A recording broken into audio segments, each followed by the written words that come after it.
Hello दोस्तों, welcome back in my channel सीखो कुछ नया 24 में आपका स्वागत है। तो दोस्तों, आप सभी कैसे हैं? आशा करती हूँ आप सभी अच्छे होंगे, सुरक्षित होंगे और घर पे होंगे। तो दोस्तों, आज हम लोग सर्कुलेटरी सिस्टम पार्ट 5 पढ़ने वाले हैं। पार्ट 4 तक मैं वीडियो डाल चुकी हूँ। अगर आपने अभी तक उन सारी वीडियोस को नहीं देखा है तो प्लीज़ वॉच कर लीजिए, क्योंकि वो आपके लिए हेल्पफुल है। ठीक है। और इसी तरह मैं पाचन तंत्र भी पढ़ा चुकी हूँ। अगर आपने वो सारी वीडियोस भी नहीं देखी है तो आप हमारे चैनल पे विज़िट कर सकते हैं। तो दोस्तों, चलिए आज का सेशन स्टार्ट करते हैं। आज के सेशन में भी बहुत ही प्यारे प्यारे और बहुत ही अच्छे अच्छे क्वेश्चन आने वाले, जो कि आपके एग्ज़ाम पॉइंट ऑफ व्यू से बहुत ही इम्पॉर्टेंट होंगे। तो दोस्तों, अगर आप हमारे चैनल पर न्यू हैं तो प्लीज़ हमारे चैनल को सब्सक्राइब कर लीजिए और अपने दोस्तों में हमारे चैनल के लिंक को शेयर कर दीजिए।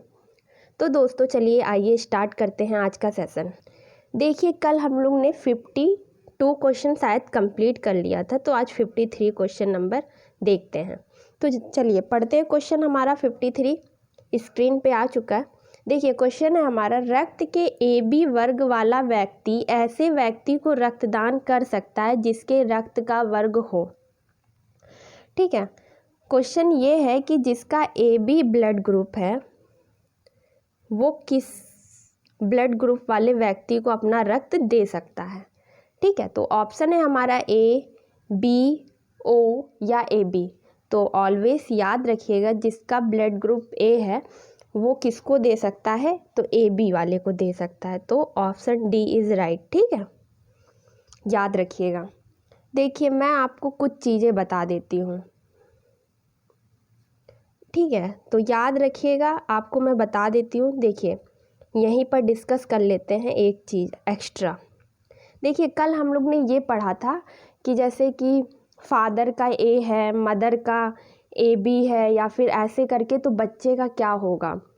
इस कंडीशन में मैं आपको कुछ चीज़ें समझा देती हूँ। यहीं पर कुछ फैक्टर्स हैं जो कि आपको याद रखने होंगे। ठीक है। तो चलिए देखिए, अगर माता पिता जैसे कि O तो O। अब देखिए, जैसे कि पिता का भी O है और माता का भी O है, तो बच्चा क्या होगा, O का होगा। ठीक है। मतलब ये संभावित होता है, ये कंफर्म नहीं है कि हो सकता है, पॉसिबिलिटीज़ होती है। ठीक है। देखिए, अगर माता पिता में से दोनों O हैं तो बच्चा भी O का होगा। ठीक है। अगर O इंटू ए ले लीजिए, या फिर प्लस A करके आप कुछ भी लिख सकते हैं अपने समझने के लिए। अब देखिए, माता पिता O और A के हैं, तो उस कंडीशन में बच्चा क्या हो सकता है, O या A हो सकता है। ठीक है, समझ रहे हैं ना आप मेरी बातें? इतनी बात समझ में आ गई होगी आपको। देखिए, O A मतलब दोनों माता पिता जो हैं उनमें से O पिता का भी हो सकता है या माता का भी हो सकता है। ये एग्जैक्टली नहीं है कि हाँ इसी का होगा। ठीक है। तो ये सारी बातें आप ध्यान रखिएगा जो मैं आपको समझा रही हूँ। अगर O है तो O होगा, O A है तो O A होगा। मतलब O भी हो सकता है बच्चे में, A भी हो सकता है। ठीक है। अगर O B है, इसी तरह प्लस ले लीजिए अगर आपको कन्फ्यूज़न हो तो। अगर O B है तो उस कंडीशन में O भी हो सकता है और B भी हो सकता है। ठीक है, इतनी बात समझ में आ गई आपको। अब देखिए, इसको मैं रफ करती हूँ फिर आगे बताती हूँ। देखिए, अब आगे ये है, इतना मैंने बता दिया। अब देखिए, O और B A B है, मैंने कल भी ये आपको बताया था। तो उस कंडीशन में बच्चा क्या होगा, A का होगा या B का होगा, दोनों में से एक हो सकता है। ठीक है। अगर दोनों लोग A के हैं, माता पिता दोनों A के हैं, तो उस कंडीशन में A और O होगा। ठीक है। देखिए, अब नेक्स्ट ये है, अगर A और B के हैं तो उस कंडीशन में बच्चे का क्या होगा, A भी हो सकता है, B भी हो सकता है, O भी हो सकता है, AB भी हो सकता है। ठीक है। अब देखिए, और मैंने 3 वो बताया, 3 ये 6 हो गए। और भी देख लीजिए। और देखिए, अगर A और AB हैं तो उस कंडीशन में बच्चा क्या होगा, बच्चा होगा A का या B का या AB का। ठीक है। अगर B के हैं दोनों माता पिता, तो उस कंडीशन में B और O का होगा बच्चा। ठीक है। और अगर बी है और ए बी है माता पिता, ठीक है, तो बच्चा ए का भी हो सकता है, बी का भी हो सकता है, ए बी का भी हो सकता है। तो ये सारे फैक्ट आपको याद रखने हैं दोस्तों। तो चलिए आगे स्टार्ट करते हैं, अब नेक्स्ट क्वेश्चन पे मूव ऑन करते हैं। देखिए नेक्स्ट क्वेश्चन हमारा, देखिए नेक्स्ट क्वेश्चन स्क्रीन पे आ गया दोस्तों। नेक्स्ट क्वेश्चन कहता है रुधिर वर्ग बी वाला व्यक्ति निरापद कौन से रुधिर वर्गों के व्यक्तियों को रक्तदान दे सकता है। ठीक है, तो ऑप्शन पढ़ते हैं ए तथा बी, ए तथा ओ, बी तथा ओ, ए तथा ए बी, बी तथा ए बी। ठीक है, तो answer D is right. B तथा ए बी वाले व्यक्ति को क्या कर सकता है, ब्लड दे सकता है। देखिए मैंने आपको कुछ फैक्ट बताएं, उनको याद रखने होंगे, और जो यहाँ पर मैं डिफरेंट तरह के क्वेश्चन ला रही हूँ उनको भी याद रखने होंगे, क्योंकि तभी आपको क्लियर होगा कि कैसे क्या चीज़ें हो रही हैं। ठीक है, तो नेक्स्ट क्वेश्चन पे मूव ऑन करते हैं दोस्तों। देखिए नेक्स्ट क्वेश्चन हमारा स्क्रीन पे आ गया। देखिए नेक्स्ट क्वेश्चन कहता है ए बी रक्त वर्ग वाले व्यक्ति को सार्वत्रिक आदाता कहा जाता है, क्योंकि उसमें क्या होता है ऐसा, क्योंकि उसको क्यों कहा जाता है। कल मैंने ये चीज़ बताया था, अगर आपको याद हो तो। याद नहीं है तो बात ही अलग है, लेकिन मैंने कल आपको ये चीज़ बताई थी। ठीक है, तो देखिए उसके रक्त में प्रतिपिंड का अभाव होता है, उसके रक्त में प्रतिजन का अभाव होता है, उसके रक्त में प्रतिपिंड उपस्थित होता है, उसके रक्त में प्रतिपिंड तथा प्रतिजन दोनों का अभाव होता है। ठीक है, तो आंसर ए इज़ राइट। मैंने कल आपको बताया था कि ए बी में क्या पाया जाता है और क्या नहीं पाया जाता है। ए बी जो है उसमें एंटीजन पाया जाता है, एंटीबॉडी नहीं पाई जाती है, अभाव होता है एंटीबॉडी। प्रतिपिंड का यहाँ पर मतलब है एंटीबॉडी है। ठीक है, तो याद रखिएगा ये सारी चीज़ें। बस देखिए क्वेश्चन को घुमा करके पूछा गया, थोड़ा लैंग्वेज टफ कर दी गई है ताकि आप कंफ्यूज हो जाएं। तो कंफ्यूज आपको बिल्कुल नहीं होना है, हमारे साथ डटे रहना है और पढ़ाई करना है, वो भी अच्छे से। ठीक है दोस्तों, अगर आपको आज मेरी आवाज़ थोड़ी सी बेकार आ रही होगी क्योंकि आज मेरी तबीयत थोड़ी ठीक नहीं है, तो मैनेज करिएगा सारी चीज़ें। तो चलिए नेक्स्ट क्वेश्चन पे मूव ऑन करते हैं। देखिए नेक्स्ट क्वेश्चन आ गया हमारा, रक्त समूह ओ वाला व्यक्ति किस रक्त समूह के व्यक्ति से रक्त ले सकता है। मैंने अभी आपको बताया था, लेकिन यहाँ पर देखिए मैंने माता पिता वाला समझाया था। ठीक है, यहाँ पर कुछ और चीज़ें कि कौन सा रक्त लेगा कौन सा देगा, ऐसी चीज़ें आ रही हैं, तो ये भी चलिए समझ लेते हैं। देखिए ऑप्शन है हमारा केवल ए और बी, इस ए बी और ओ और ए बी केवल ओ। तो आपको याद रखना है जो ब्लड ग्रुप ओ वाला व्यक्ति है वो किससे रक्त ले सकता है, ब्लड ले सकता है, तो केवल ओ वाले व्यक्ति से ले सकता है। तो दोस्तों आपको क्लियर हो गया ना कि केवल ए बी मतलब ओ जो व्यक्ति जिसका ब्लड ग्रुप ओ है वो किससे ले सकता है, केवल ओ से ले सकता है। ठीक है, तो याद रखिएगा आंसर डी इज़ राइट। एक मिनट, तो चलिए नेक्स्ट क्वेश्चन पे मूव ऑन करते हैं दोस्तों। देखिए नेक्स्ट क्वेश्चन हमारे स्क्रीन पे आ गया। देखिए नेक्स्ट क्वेश्चन है हमारा, यदि एक पिता का रक्त वर्ग ए और माता का रक्त वर्ग ओ हो तो बताइए उसके पिता का रक्त वर्ग कौन सा होगा। देखिए ये सारी चीज़ें मैंने अभी आपको समझाई हैं, अगर आपको अच्छे से याद हो तो। ठीक है, तो देखिए इसमें ऑप्शन है हमारा B A B O, A B O, तो आंसर सी इज़ राइट। ठीक है, याद रखिएगा सी होगा। तो नेक्स्ट क्वेश्चन पे मूव ऑन करते हैं दोस्तों। देखिए नेक्स्ट क्वेश्चन है हमारा, गुर्दे को रक्त पूर्ति करने वाली रुधिर वाहिका हैं। देखिए गुर्दे की बात आई है, गुर्दे को वृक्क किडनी बोलते हैं। वैसे ये एक्सलेटरी सिस्टम जिसको कहते हैं उत्सर्जन तंत्र में हम लोग गुर्दे के बारे में पढ़ लेंगे, लेकिन यहाँ पर वाहिका की बात आई है तो वो चीज़ हम लोग क्लियर कर लेते हैं कि उसको कहते क्या हैं। ठीक है, बाकी गुर्दे को डिस्कस हम लोग कहाँ करेंगे, उत्सर्जन तंत्र में करेंगे। देखिए गुर्दे को रक्त पूर्ति करने वाली रुधिर वाहिका हैं, वृक्क धमनी है, यकृत धमनी है, फुफ्फुस धमनी है, ग्रीवा धमनी है। तो आंसर ए आपको पता होना चाहिए। जो गुर्दे को रक्त ले जाती है वो रुधिर वाहिका कौन सी है, तो वो वृक्क धमनी है, जो मतलब किडनी को ब्लड देती है ले जा करके। ठीक है, नेक्स्ट क्वेश्चन पे दोस्तों मूव ऑन करते हैं। देखिए नेक्स्ट क्वेश्चन है हमारा, निम्नलिखित में से कौन ऑक्सीजन रहित रक्त मानव शरीर के विभिन्न अंगों से हृदय में लाता है। समझ में आ रहा है कि नहीं क्वेश्चन ये वाला। क्वेश्चन ये है कि ऑक्सीजन रहित रक्त मानव शरीर के विभिन्न अंगों से हृदय में लाता है। ठीक है, बहुत ही प्यारा क्वेश्चन है। देखिए धमनी तो आप सभी लोग पढ़े होंगे, धमनी क्या होती है, पढ़े हैं कि नहीं। अगर आपको याद हो तो मैंने भी बताया था एक दिन, पहली वीडियो में आपको बताया था धमनी और सिरा। ठीक है, नसें, चलिए देखते हैं, ऑप्शन पढ़ते हैं, नसें, धमनियाँ, तंत्रिकाएं, फेफड़े। ठीक है, तो आंसर ए इज़ राइट। नसें जो होती हैं ये क्या करती हैं, ऑक्सीजन रहित रक्त जो है मानव शरीर के विभिन्न अंगों से ले जा कर के कहाँ ले जाती हैं, हृदय में ले जाती हैं। मैंने आपको बताया था नसें का मतलब, यहाँ पर आप कंफ्यूज नहीं होना है, इसको सिरा भी कहते हैं। ठीक है, और इसी को इंग्लिश में क्या कहते हैं, वेन्स कहते हैं।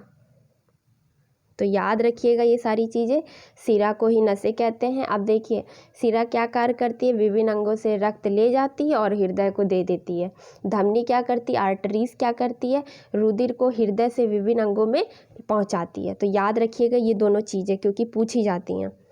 तो नेक्स्ट क्वेश्चन पे दोस्तों मूव ऑन करते हैं। देखिए नेक्स्ट क्वेश्चन हमारी स्क्रीन पे आ गया। देखिए नेक्स्ट क्वेश्चन है हमारा, निम्नलिखित में किसकी सहायता से रक्त द्वारा ऑक्सीजन ले जाया जाता है। बहुत ही प्यारा क्वेश्चन है। लोहित कोशिकाएं हैं, थ्रोम्बोसाइट्स जिसको कि विम्राणु कहते हैं, लिम्फोसाइट्स हैं, ल्यूकोसाइट्स हैं। तो आंसर ए, लोहित कोशिकाएं जो हैं उनकी सहायता से जो होता है रक्त द्वारा ऑक्सीजन ले जाया जाता है। ठीक है, तो ये याद रखिएगा, बहुत से बच्चे कंफ्यूज होंगे, थोड़ा इंपॉर्टेंट क्वेश्चन भी है ये, क्योंकि बहुत से बच्चों ने लोहित कोशिकाएं पढ़ा ही नहीं होगा कि इसका कार्य क्या है। तो इसका कार्य क्या है, रक्त द्वारा ऑक्सीजन ले जाती है ये। ठीक है, तो नेक्स्ट क्वेश्चन पे मूव ऑन करते हैं दोस्तों। देखिए नेक्स्ट क्वेश्चन हमारी स्क्रीन पे आ गया। नेक्स्ट क्वेश्चन कहता है, रुधिर में से वह रुधिर वाहिका कौन सी है जो जिगर को ऑक्सीजन जनित रुधिर ले जाती है। जिगर का मतलब समझ रहे हैं यहाँ पर, बताइए क्या होगा। बहुत से बच्चों को पता भी होगा, बहुत से बच्चों को नहीं पता होगा। बताइएगा अगर आपको पता है, क्योंकि मैंने एक बार बताया इसके बारे में कि जिगर है क्या। यकृत को किडनी नहीं, लीवर को। ठीक है, लीवर जिसको कि यकृत आप बोलते हैं उसी को जिगर बोलते हैं। ठीक है, तो जिगर को कौन सी रुधिर वाहिका ऑक्सीजन जनित रुधिर ले जाती है। तो हृदय धमनी होती है, यकृत धमनी होती है, फुफ्फुस धमनी होती है, ग्रीवा होती है। देखिए क्वेश्चन बस घुमाने के लिए ऐसा पूछा गया, बाकी आप क्वेश्चन देख करके ही आंसर दे सकते हैं। यकृत धमनी इज़ अ राइट आंसर। इसी तरह जो वृक्क को ले जाती है वो वृक्क धमनी होती है, और जो यकृत को ले जाती है वो यकृत धमनी होती है। ठीक है, यहाँ पर धमनी वर्ड क्यों यूज़ किया गया है ये भी आपको पता है। हृदय से रक्त ले जाना है कहाँ, जिगर को देना है, तो यहाँ पर इसीलिए धमनी यूज़ किया जाएगा। ठीक है, तो ये दोनों चीज़ें याद रखनी है आप। ऐसा नहीं यकृत सिरा भी लिखा आ जाए तो आप उसको आंसर टिक कर दो, तो ऐसा बिल्कुल नहीं करना है। यकृत धमनी इज़ अ राइट आंसर। ठीक है, तो नेक्स्ट क्वेश्चन पे दोस्तों मूव ऑन करते हैं। देखिए नेक्स्ट क्वेश्चन है हमारा, रक्त प्रवाह में हवा के बुलबुले का होना जीवन के लिए क्यों खतरनाक होता है। रक्त प्रवाह में हवा के बुलबुले का होना जीवन के लिए क्यों खतरनाक होता है। क्वेश्चन बहुत ही प्यारा है, समझते हैं और ऑप्शन रीड करते हैं और आंसर पता करते हैं इसका। देखिए हवा रक्त के साथ मिलकर जटिलता उत्पन्न कर देती है, रक्त का प्रवाह कई गुना बढ़ जाता है, रक्त के प्रवाह में बाधा उत्पन्न हो जाती है, और लास्ट ऑप्शन है हमारा, रक्त दाब कई गुना बढ़ जाता है। देखिए रक्त प्रवाह जब होता है तो हवा का बुलबुला का होना जीवन के लिए खतरनाक है। हवा के बुलबुले का होना नहीं होना चाहिए। क्यों नहीं होना चाहिए, क्योंकि रक्त प्रवाह में बाधा उत्पन्न हो जाती है। अगर बुलबुला हो जाता है ऐसा तो क्या होता है, बाधा उत्पन्न हो जाती है और ब्लड का सर्कुलेशन अच्छे से नहीं हो पाता है। तो answer C is a right answer, और इम्पॉर्टेंट क्वेश्चन है क्योंकि बहुत से बच्चे इसको ऑप्शन देख करके ही इसको छोड़ देंगे या फिर पढ़ेंगे नहीं, रीड नहीं करेंगे। देखिए दोस्तों, आपके लिए बहुत ही अच्छा मटेरियल प्रोवाइड किया गया। अगर आप हमारी पूरी वीडियो वॉच करते हैं तो शायद आपको बहुत ही प्रॉफिट होगा, लेकिन आप देखेंगे तभी होगा, वरना बिना देखे कुछ भी नहीं होगा। ठीक है, आप किसी का चेहरा देख करके या फिर ये किसी का कि एक दो वीडियो को देख करके आप अंदाज़ा नहीं लगा सकते हैं कि हाँ मतलब उनके अंदर क्या है क्या नहीं है। जब तक आप पूरी चीज़ें नहीं देखेंगे, नहीं समझेंगे, आपको कुछ नहीं समझ में आएगा। ठीक है, तो आप पूरी वीडियो वॉच करिए, तभी आपको बहुत कुछ समझ में आने वाला है। मेरे हिसाब से आपको मैं क्वेश्चन जो प्रोवाइड करा रही हूँ, देखिए पहली जो वीडियो होती है, पहली दूसरी तीसरी, उसमें तो नॉर्मली क्वेश्चन होते हैं, लेकिन उसके बाद क्वेश्चन का मतलब लेवल हाई होता है, जैसे पूछे जाते हैं क्वेश्चन। ठीक है, देखिए पहली दूसरी वीडियो इसलिए ईजी बनाई जाती है क्योंकि मुझे समझाना होता है कैसे क्या चीज़ें होती हैं। ठीक है, जब आपको छोटी चीज़ें नहीं पता होंगी तो आप बड़ी चीज़ें कैसे सीख सकते हो। तो छोटी चीज़ें मुझे बताना पड़ता है, इसीलिए मैं, जब तक आप छोटी नहीं सीखोगे तब तक आप बड़ी नहीं सीखोगे, इसलिए मुझे छोटी बताना पड़ता है। ठीक है, तो पूरी वीडियो वॉच किया करिए, सारे पार्ट्स वॉच करिए, तभी आपको कुछ चीज़ें समझ में आएंगी। तो नेक्स्ट क्वेश्चन पे मूव ऑन करते हैं दोस्तों। देखिए नेक्स्ट क्वेश्चन हमारे स्क्रीन पे आ गया। निम्नलिखित में से वह वैज्ञानिक कौन है जिसने पहली बार रुधिर परिसंचरण की व्याख्या की थी। बहुत ही इजी सा क्वेश्चन है, मैंने आपको कल भी बताया था, उससे पहले भी बताया। तो ऑप्शन पढ़ते हैं, ल्यूवन हॉक है, विलियम हार्वे, ग्रेगर मॉडल है और रोनाल्ड रॉस है। तो आंसर बी, मैंने आपको बताया था विलियम हार्वे ने रुधिर परिसंचरण की खोज की थी। ठीक है, तो नेक्स्ट क्वेश्चन पे मूव ऑन करते हैं। देखिए नेक्स्ट क्वेश्चन हमारी स्क्रीन पे आ गया। किस प्रक्रिया द्वारा श्वसन के दौरान गैसें रुधिर में प्रवेश करती हैं। बहुत ही प्यारा क्वेश्चन है। ठीक है, किस प्रक्रिया द्वारा श्वसन के दौरान गैसें रुधिर में प्रवेश करती हैं। हम लोग सांस लेते हैं तो कुछ ना कुछ क्या लेते हैं, ऑक्सीजन लेते हैं। ठीक है, ऑक्सीजन अंदर जाती है, फिर वो क्या होता है, रुधिर में प्रवेश करती है, तो फिर उसे छोड़ती है। तो किस प्रक्रिया द्वारा ऐसा होता है। तो ऑप्शन है हमारा, पहला ऑप्शन है सक्रिय परिवहन, दूसरा है विसरण, तीसरा है विसरण और सक्रिय परिवहन और चौथा है परासरण। तो ये विसरण के द्वारा ऐसा होता है। देखिए बहुत से बच्चे, वेरी इंपॉर्टेंट क्वेश्चन है, शायद आप में से किसी ने ये क्वेश्चन पढ़ा ही हो, बहुत ही कम लोगों ने ये पढ़ा होगा। ठीक है, लेकिन बहुत ही इंपॉर्टेंट है question, very very important question है, VVI। ठीक है, और याद रखना है विसरण द्वारा ऐसा होता है, बहुत इंपॉर्टेंट क्वेश्चन है दोस्तों, याद रखिएगा। तो नेक्स्ट क्वेश्चन पे मूव ऑन करते हैं। देखिए नेक्स्ट क्वेश्चन है हमारा, प्राकृतिक कोलाइड कौन सा है। नेचुरल कोलाइड की बात हो रही है। तो ऑप्शन है हमारा, इच्छू शर्करा है, रक्त है, सोडियम क्लोराइड है और यूरिया है। तो यकृत जो होता है वो प्राकृतिक नेचुरल कोलाइड होता है। बहुत से लोगों को नहीं पता होगा, मैं 100% कह रही हूँ, बहुत से बच्चे इसका आंसर नहीं जानते होंगे, लेकिन मैं दावे के साथ कह रही हूँ आपको बहुत ही अच्छा मटेरियल प्रोवाइड कराया गया। तो दोस्तों प्लीज़ पूरी वीडियो वॉच करिए और अपने दोस्तों में लिंक शेयर करिए और पूरी यूट्यूब पे तहलका मचा दीजिए। ठीक है, आप ही के द्वारा ये चीज़ें हो सकती हैं। जब तक आप वॉच नहीं करेंगे और शेयर नहीं करेंगे तो और लोगों को कैसे पता चलेगा। ठीक है, जब आप दूसरों को नहीं बताएंगे कि हाँ वहाँ पर ऐसा पढ़ाया जा रहा है, तो फिर कैसे किसी को पता चलेगा। तो प्लीज़ वीडियो की लिंक शेयर करिए और आप भी वीडियो को वॉच करिए, क्योंकि वीडियो में कुछ ऐसी ख़राब चीज़ें नहीं बताई गई हैं, आपकी नॉलेज के लिए, आपका एग्ज़ाम प्रिपरेशन के लिए ही चीज़ें बताई जा रही हैं, ताकि आप एग्ज़ाम में बेस्ट कर सको। तो दोस्तों हमें पता होना चाहिए प्राकृतिक कोलाइड कौन सा है। हमारा रक्त जो है वो नेचुरल कोलाइड में काउंट किया जाता है, आपको पता होना चाहिए। ठीक है, तो आंसर बी इज़ राइट। ठीक है, नेक्स्ट क्वेश्चन पे मूव ऑन करते हैं। देखिए नेक्स्ट क्वेश्चन है हमारा, यदि व्यक्ति को गलत प्रकार का रक्त दे दिया जाए तो निम्नलिखित में से क्या परिणाम होता है। तो ऑप्शन है हमारा, पहला, सभी धमनियां संकुचित हो जाती हैं, सभी धमनियों का विस्तारण हो जाता है, RBC का संश्लेषण हो जाता है, तिल्ली के लिम्फोसाइट्स में विकृति आ जाती है। ठीक है, अगर किसी व्यक्ति को गलत प्रकार का मतलब रक्त दे दिया जाता है तो क्या होता है, सभी धमनियां संकुचित हो जाती हैं। तो आंसर ए इज़ राइट। बहुत से बच्चे इसमें कंफ्यूज हो गए, मैं दावे के साथ कह रही हूँ आपने ऐसा क्वेश्चन पढ़ा ही नहीं होगा, बहुत से बच्चों ने। हाँ, जो ही बहुत ही अच्छे लेवल की तैयारी कर रहे होंगे उन्होंने शायद पढ़ा हो, बट बहुत से बच्चों ने ये क्वेश्चन नहीं पढ़ा होगा। मतलब मैं ऐसा सोचती हूँ, बाकी हमें नहीं पता किसने पढ़ा है किसने नहीं पढ़ा है, लेकिन आप पूरी वीडियो वॉच करिए, तभी आपको बहुत ही कुछ सीखने को मिलने वाला है। ठीक है, तो सभी धमनियाँ संकुचित हो जाती हैं अगर किसी व्यक्ति को गलत रक्त दे दिया जाता है। याद रखिएगा, बहुत ही प्यारा क्वेश्चन, बहुत ही इंपॉर्टेंट भी है।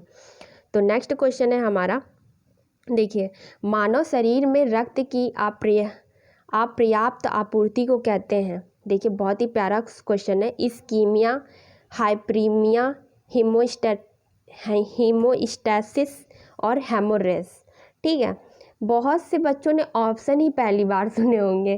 ठीक है, और बहुत से बच्चों ने क्वेश्चन भी पहली बार सुना होगा मेरे हिसाब से। ठीक है, तो मानव शरीर में जो रक्त की अपर्याप्त आपूर्ति होती है उसको इस्कीमिया कहते हैं।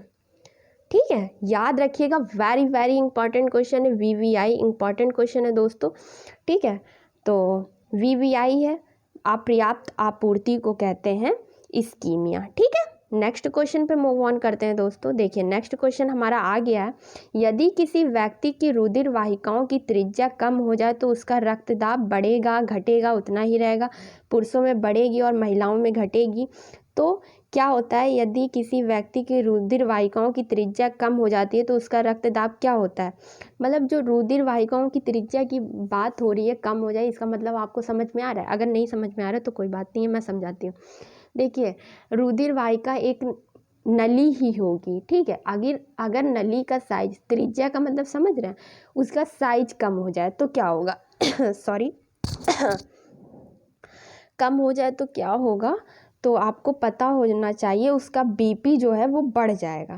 ठीक है, तो बीपी बढ़ने का एक ये भी रीज़न होता है। देखिए, टेंशन भी होती है तब भी बीपी बढ़ता है, लेकिन अगर रुधिर वाहिकाओं की साइज भी कम होता है, मतलब त्रिज्या भी कम होती है, तो क्या होता है? और बीपी बढ़ जाता है। ठीक है, तो नेक्स्ट क्वेश्चन पे मूव ऑन करते हैं। देखिए नेक्स्ट क्वेश्चन हमारा आ गया है स्क्रीन पे। देखिए नेक्स्ट क्वेश्चन कहता है, किस कशेरुकी में ऑक्सीजन जनित और विऑक्सीजनित रुधिर मिल जाते हैं?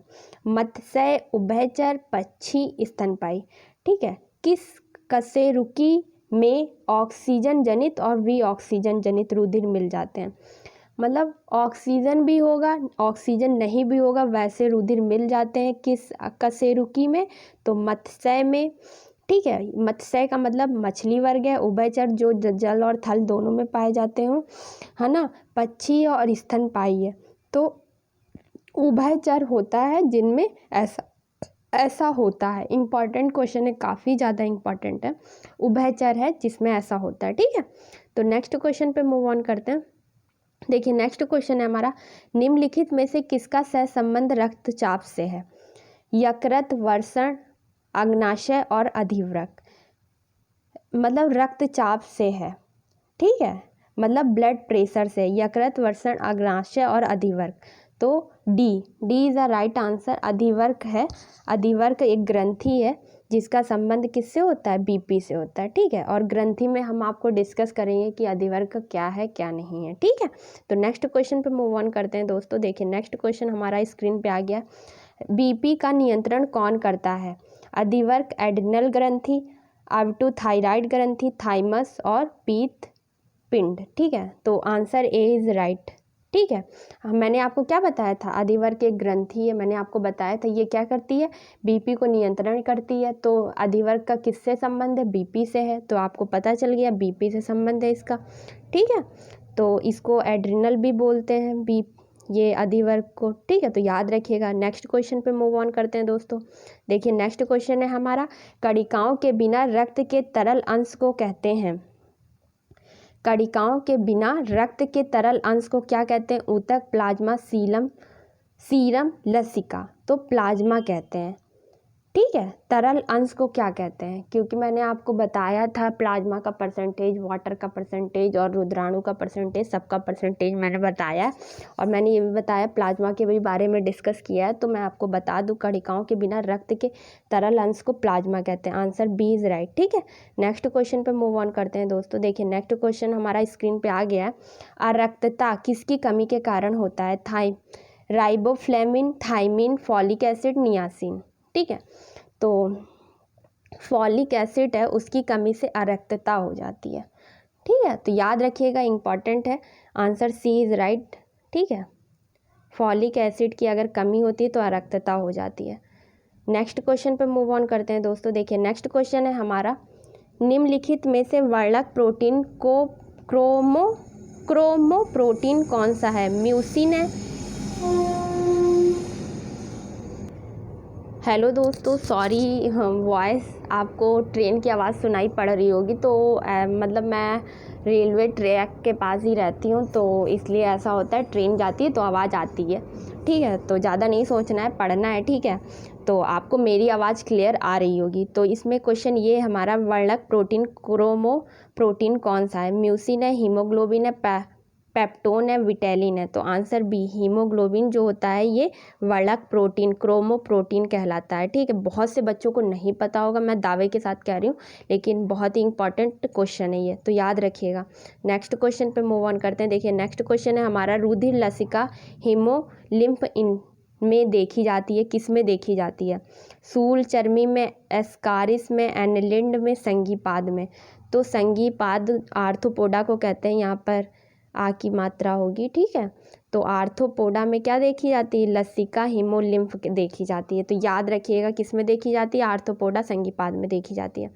नेक्स्ट क्वेश्चन है हमारा केचुए की पृष्ठीय रुधिर वाहिका में रक्त का प्रवाह किस ओर से होता है? ऑप्शन है हमारा अधोमुखी, पश्चगामी, अर्घगामी, पार्श्वमुखी। तो आंसर सी अर्घगामी की वजह से केचुए की पृष्ठ रुधिर वाहिका में रक्त का प्रवाह होता है। पृष्ठीय मतलब जो ऊपर की ओर होता है। ठीक है, देखिए कितना इंपॉर्टेंट क्वेश्चन है दोस्तों। अगर आप पूरी वीडियो वॉच करते हैं तो आपको बहुत कुछ सीखने को मिलने वाला है। तो पूरी वीडियो देखना बिल्कुल भी ना भूलें और लिंक को शेयर अधिक से अधिक कीजिए।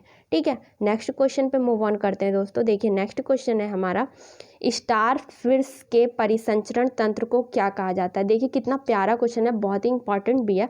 जठरवाही तंत्र, जलवाही तंत्र, हीमल तंत्र, नाल तंत्र। तो हीमल तंत्र जो होता है स्टार फिश के परिसंचरण तंत्र को कहा जाता है। तो याद रखिएगा स्टार फिश के परिसंचरण तंत्र को क्या कहते हैं? हीमल तंत्र कहते हैं। ठीक है, थोड़ा डिफरेंट क्वेश्चन है तो एग्ज़ाम में आने के चांसेस ज़्यादा से ज़्यादा रहते हैं, क्योंकि हमें वो नहीं पढ़ना है जो सब पढ़ना है, हमें वो पढ़ना है जो कोई नहीं पढ़ना है। ठीक है, तो आपको वो मटेरियल प्रोवाइड कराया जा रहा है, बट आप अगर नहीं देखते हैं तो लॉस आपका होता है। ठीक है, तो देखिए पूरी वीडियो वॉच कीजिए, बहुत ही इंपॉर्टेंट है वीडियो। तो नेक्स्ट क्वेश्चन है हमारा हीमोफीलिया एक होता है कार्बनिक विकार, चय विकार, आनुवंशिक विकार, हार्मोन का विकार। तो हीमोफीलिया एक आनुवंशिक बीमारी होती है। तो मैं हीमोफीलिया के बारे में बीमारी में डिस्कस करूँगी, कैसी बीमारी है क्या है, बस आपको यहाँ ये याद रखना है कि ये एक आनुवंशिक बीमारी है। ठीक है, तो नेक्स्ट क्वेश्चन है हमारा दोस्तों रक्त में मूत्रामल के उच्च स्तर के कारण निम्नलिखित में से कौन सा रोग हो जाता है? तो संधिशोथ, गाउट, गठिया, दमा। तो गाउट जो रोग है ऐसा होता है रक्त में मूत्रामल के उच्च स्तर के कारण। ठीक है, तो याद रखिएगा इंपॉर्टेंट क्वेश्चन है दोस्तों। तो आज का सेशन बस इतना ही, चलती हूँ मैं, बाय बाय, टेक केयर, अपना ध्यान रखिए, घर पर रहिए, सुरक्षित रहिए। और दोस्तों मतलब हमारी वीडियो की लिंक अधिक से अधिक शेयर कीजिए और आप भी पूरी वीडियो देखिए, क्योंकि बहुत ही इंपॉर्टेंट क्वेश्चन आज के सेशन में मैंने कंप्लीट कराए हैं। अगर आप नहीं देखते हैं तो बहुत कुछ मिस कर जाते हैं, बहुत बच्चों से आप पीछे भी रह सकते हैं, क्योंकि इंपॉर्टेंट क्वेश्चन ही आपको पढ़ने होंगे जो आपके एग्ज़ाम पॉइंट ऑफ व्यू से इम्पॉर्टेंट है। ठीक है, आपको वो नहीं पढ़ना है कि जो सब पढ़ना है बस वो रट लिया, तो वो रटने से काम नहीं चलने वाला है, थोड़ा समझना भी ये चीज़ें क्या हैं कैसे हैं। ठीक है, तो दोस्तों चलते हैं, बाय बाय, टेक केयर, जय हिंद, जय भारत।